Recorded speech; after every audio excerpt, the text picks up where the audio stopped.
ગુજરાત આજના મુખ્ય સમાચારની અંદર ખેડૂતોને મફત વીજળી, મનરેગા હેઠળ કામ કરનાર ખેડૂતોને ભેટ, 75,000 વાહન ખરીદવા સહાય અને શું ખરેખર થશે દેવા માફ. આ ઉપરાંત જોઈએ તો ઉજ્જવલા યોજનામાં 300 રૂપિયાની સબસિડી અને જનધન ખાતામાં આવશે પૈસા.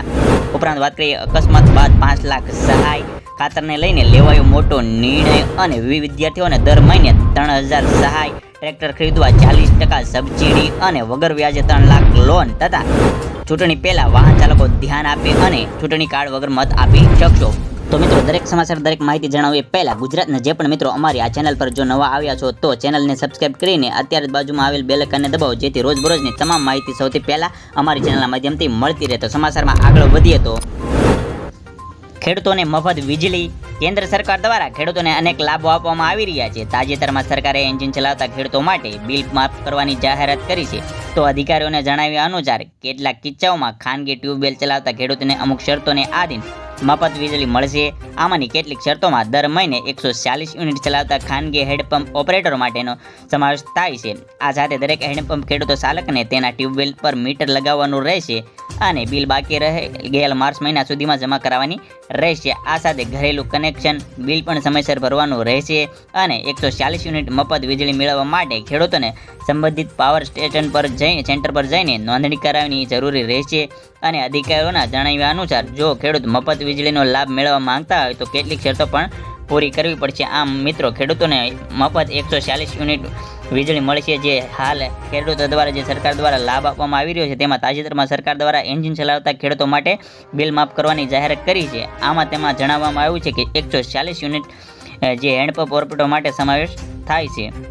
તો તે પછીની હેડલાઇન ઉપર એક નજર કરીએ તો મનરેગા હેઠળ કામ કરનાર મજૂરોને મોટી ભેટ. તો ચૂંટણી પડેલા કેન્દ્ર સરકારે મહાત્મા ગાંધી રાષ્ટ્રીય ગ્રામીણ રોજગાર ગેરંટી યોજના એટલે કે મનરેગા હેઠળ કામ કરનાર મજૂરોની માટે મોટી ભેટ આપી છે. સરકારે મનરેગા મજૂરી દરમાં 3 થી 10% વધારો કર્યો છે. મનરેગા મજૂરો માટે નવા વેતન દર 1 એપ્રિલ 2024થી લાગુ થશે. આંધ્રપ્રદેશમાં 300, અરુણાચલ પ્રદેશમાં 234, આસામમાં 249, બિહારમાં 245, છત્તીસગઢમાં 243 અને ગુજરાતની મિત્રો વાત કરીએ તો 280 રૂપિયા મનરેગાનું વેતન કરવામાં આવ્યું છે. અને મનરેગા હેઠળ કામ કરવામાં આવતા કામમાં ખાડા ખોદવાથી લઈને નાળા બનાવવાનું કામ સામેલ કરવામાં આવ્યું છે. અને આ યોજના હેઠળ 1 વર્ષમાં 100 દિવસની રોજગારીની ગેરંટી મળે છે. તો મિત્રો, તેની સાથે આપણે બીજી હેડલાઇન પર નજર કરીએ તો 75,000 વાહન ખરીદવા સહાય. તો કિસાન પરિવહન યોજના 2024માં ખાસ એક ખેડૂતો માટે માલવાહક વાહનો ખરીદવા પર નવી સહાય બહાર પાડવામાં આવી છે. જે અંતર્ગત માલવાહક વાહન ખરીદી પર ખેડૂતોને 75,000 રૂપિયા સુધીની સહાય મળવા પાત્ર થશે. આ યોજનાનો લાભ કોઈ પણ ખેડૂત લઈ શકે છે, જેમાં નાના, સીમાંત અને SC/STના મહિલાઓને 35% અથવા 75,000ની સહાય મળવા પાત્ર થશે. તેમજ સામાન્ય તથા અન્ય ખેડૂતોને 25% અથવા 50,000ની સહાય મળવા પાત્ર થશે. તો મિત્રો, તમે પણ જો આ 75,000 સુધીની સહાય એટલે કે સબસિડી લેવા ઈચ્છો છો તો હાલ આ ખેડૂત પોર્ટલ પર તેના ફોર્મ ભરવાનું શરૂ છે. તમે પણ આ ફોર્મ ભરી શકો છો અને આ ખેડૂત પોર્ટલ પર તેનું સેક્શન છે તેમાં જઈને તમે પણ ફોર્મ સબમિટ કરી શકો છો. તો મિત્રો, તે પછી જોઈએ તો ઉજ્જવલા યોજનામાં 300 રૂપિયા સબસિડી. તો કેન્દ્ર સરકારે PM ઉજ્જવલા યોજના હેઠળ આપવામાં આવતી સબસિડી સમય મર્યાદા 1 વર્ષ વધારી દીધી છે. કેન્દ્રીય મંત્રી પિયુષ ગોયલે ગુરુવારે એક પ્રેસ કોન્ફરન્સમાં આ સંદર્ભમાં માહિતી આપી હતી. તેમણે કહ્યું કે ઉજ્જવલા યોજના હેઠળ આપવામાં આવતી 300 રૂપિયાની સબસિડી સમય મર્યાદા 31 માર્ચ 2025 સુધી ચાલુ રાખવાની મંજૂરી આપી દીધી છે. તો મિત્રો, તમને જણાવી દઈએ કે આ સબસિડી પહેલા 200 રૂપિયા હતી અને આની ડેડલાઇન તારીખ હતી 2024ની 31 માર્ચ, પરંતુ હવે તેને 1 વર્ષ માટે લંબાવી દેવામાં આવી છે. કે કેન્દ્રીય મંત્રી પિયુષ ગોયલે જે એક પ્રેસ કોન્ફરન્સ યોજાણી હતી તેમાં તેણે જણાવ્યું છે કે આ સબસિડીમાં વધારો કરવામાં આવ્યો છે 100 રૂપિયાનો અને 31 માર્ચ 2025 સુધી ચાલુ રાખવાની જાહેરાત મંજૂરી આપી છે. તો મિત્રો, તે પછીની વાત કરીએ તો શું ખરેખર દેવા માફ થશે? તો ગુજરાતમાં ખેડૂતોના દેવા ડૂબેલા છે ત્યારે ખેડૂતોએ 1 લાખ કરોડથી પણ વધારે રૂપિયાની લોન લીધી છે. તો ગુજરાતમાં 46.51 ખેડૂતોએ લોન લીધી છે.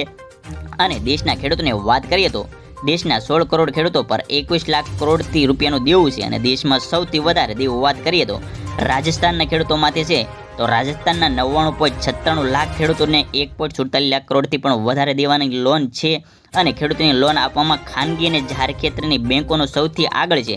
તો આખા ગુજરાતમાં ખેડૂતોનું દેવું 90,895 કરોડ રૂપિયા છે, જેમાં 34,000 ખેડૂતોનો સમાવેશ થાય છે. જ્યારે સરકારે 25થી 40 ઉદ્યોગપતિના 8 લાખ કરોડના દેવા ભાજપ સરકાર માફ કર્યા છે. તો ખેડૂતોના દેવા માફ કેમ નહીં? તો દેવું માફ થવું જોઈએ. ઘણી વખત ખેડૂતો દ્વારા અને કિસાન સંઘ દ્વારા આ દેવા માફીની માંગણી કરવામાં આવતી હોય છે. જ્યારે હવે જોવાનું એ રહ્યું છે કે આવનારા લોકસભાની ચૂંટણી પહેલાં કઈ પાર્ટી ખેડૂતોનો સાથ આપશે અને ખેડૂતોનો દેવું માફ કરશે. તો મિત્રો, તમારા મતે 2024માં ગુજરાતમાં કઈ પાર્ટી સરકાર બનશે તો ખેડૂતોના દેવા માફ થશે? તો ખાસ કરીને કોમેન્ટ સેક્શનમાં તમે જણાવી દેજો કે આવનારી 2024ની ચૂંટણીમાં કઈ પાર્ટી આવશે જે ખેડૂતનો સાથ આપશે. તો મિત્રો, તે પછીના સમાચારની વાત કરીએ તો જનધન ખાતામાં આવશે પૈસા. તો જે લોકોનું જનધન ખાતું છે જેમના માટે એક સારા સમાચાર બહાર આવ્યા છે. આવનારી લોકસભાની ચૂંટણી પહેલા સરકારે રજૂઆત કરી છે કે જેમનું જનધન ખાતામાં છે અને તેમને પૈસા આપવામાં આવશે. તમને જણાવી દઈએ કે સરકાર દ્વારા જે લોકોનું જનધનમાં ખાતું છે તેમને ઓવરડ્રાફ્ટના રૂપિયા 10,000 આપવામાં આવે છે. જો તમારા બેંક એકાઉન્ટમાં પૈસા નથી તો પણ તમે આ એક રકમ મેળવી શકો છો અને તેનો ઉપયોગ પણ કરી શકો છો. આ રકમ મેળવવા માટે તમારે જનધન બેંકમાં જવું પડશે અને ઓવરડ્રાફ્ટની સુવિધા મળવાની રહેશે, જે મેળવવી પડશે. જો તમે સરકારની આ યોજના લાભ મેળવવા ઈચ્છતા હોવ તો તમારી ઉંમર ઓછામાં ઓછી 18 વર્ષ અને મહત્તમ એટલે કે વધારેમાં વધારે 65 વર્ષ હોવી જરૂરી છે. તો મિત્રો, તે પછીના સમાચારની વિગતે વાત કરીએ તો અકસ્માત બાદ 5 લાખ સહાય. તો માર્ગ અકસ્માતમાં ઘણા ઘાયલ થયેલા લોકોને સમયસર સારવાર આપવા માટે કેન્દ્ર સરકારની નવી યોજના લાવશે અને માર્ગ અકસ્માતની અંદર ભોગ બનેલ જે વ્યક્તિ હશે તેમને 5 લાખ રૂપિયા સુધીની મફત સારવાર આપવામાં આવશે. આ અંગે ચંદીગઢમાં એક પાયલટ પ્રોજેક્ટ શરૂ કરવામાં આવ્યો છે. કેન્દ્રે એ કહ્યું છે કે પ્રોજેક્ટના પરિણામના આધારે આ યોજના સમગ્ર દેશમાં લાગુ કરવામાં આવશે અને અકસ્માત બાદ દિવસથી 4 દિવસ સુધીમાં મફત સારવાર આપવામાં આવશે. જે ચંદીગઢમાં જે પાયલટ પ્રોજેક્ટ ચાલુ છે તેના પરિણામના આધારે આ યોજના સમગ્ર દેશમાં લાગુ કરવામાં આવશે તેવું કહેવામાં આવી રહ્યું છે મિત્રો. અને અકસ્માતના દિવસની જે 4 દિવસ સુધી મફત સારવાર આપવામાં આવશે. તો મિત્રો, તે પછીની વાત કરીએ તો વિદ્યાર્થીઓને દર મહિને 3,000. તો જ્યારે ઓનલાઈન ફોર્મ ભરતી વખતે તમારું આધાર કાર્ડ, તમારી 12માની માર્કશીટ અને તમારું લિવિંગ સર્ટિફિકેટ અને જાતિના દાખલાની જરૂર પડતી. જ્યારે તમે કરેલી અરજી જ્યારે એપ્રુવ થશે ત્યારે તમે જે બેંક એકાઉન્ટમાં નંબર આપ્યો હશે તેમાં દર મહિને 3,000 આવવાનું શરૂ થશે. હાલ આ યોજના ભારતના અમુક રાજ્યોમાં જ લાગુ છે અને શરૂ થયેલ છે, પરંતુ ટૂંક સમયમાં આ યોજના સમગ્ર ગુજરાતમાં લાગુ કરવામાં આવશે. તો મિત્રો, તમે જણાવી દો કે આ યોજના સમગ્ર ગુજરાતમાં લાગુ થવી જોઈએ કે નહીં. ખાસ કરીને કોમેન્ટ સેક્શનમાં તમારો મંતવ્ય જણાવી દેજો. તો મિત્રો, આ સાથે વાત કરીએ ખેડૂતો માટે આવે મહત્વના સમાચાર. તો ટ્રેક્ટર ખરીદવા પર 40%ની સબસિડી. તો ખેડૂતો માટે મિની ટ્રેક્ટર અને ટ્રોલી ખરીદવા ગુજરાત સરકારે આઈ ખેડૂત પોર્ટ પર એક નવી યોજના શરૂ કરી છે.